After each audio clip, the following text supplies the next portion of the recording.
প্রাণের সংগঠন ঢাকা রিপোর্টার্স ইউনিটির সম্মানিত সদস্য ভাই ও বোন, আসসালামু আলাইকুম।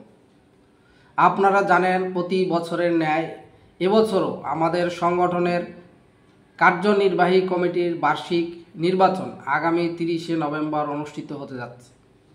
এবারের নির্বাচনে আমি মোহাম্মদ মহসিন হোসেন প্রচার ও প্রকাশনা সম্পাদক পদের একজন প্রার্থী হিসেবে আপনাদের ভোট, দোয়া ও সমর্থন প্রত্যাশা করছি। এর আগে 2016 সালে ও 2018 সালে আপনারা ভোট দিয়ে আমাকে যথাক্রমে কার্যনির্বাহী কমিটির সদস্য এবং প্রশিক্ষণ ও গবেষণা সম্পাদক পদে দায়িত্ব পালন করার সুযোগ দিয়েছিলেন। আমিও আমার সাধ্যমতো আপনাদের পাশে থাকার চেষ্টা করেছি। আবারও যদি আপনারা ভোট দিয়ে আমাকে দায়িত্ব দেন, আমি আপনাদের পাশে থেকে ডিআরইউর সার্বিক উন্নয়নে অংশ নেওয়ার চেষ্টা করব। আমি বর্তমানে ডেইলি ভয়েস অফ এশিয়া ও নাগরিক সংবাদ পত্রিকার স্পেশাল করেসপন্ডেন্ট হিসেবে কর্মরত।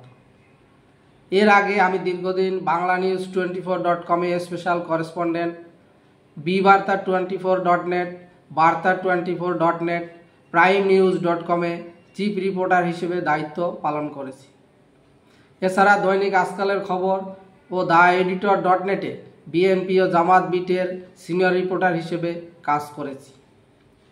পত্রিকা ও অনলাইন নিউজ পোর্টালে কাজ করার সময় বিটের সহকর্মীদের সঙ্গে মিলেমিশে সহযোগিতাপূর্ণভাবে কাজ করেছি। ভবিষ্যতেও সবার সঙ্গে সহযোগিতা এবং সহমর্মিতার সঙ্গে কাজ করার ইচ্ছা রয়েছে।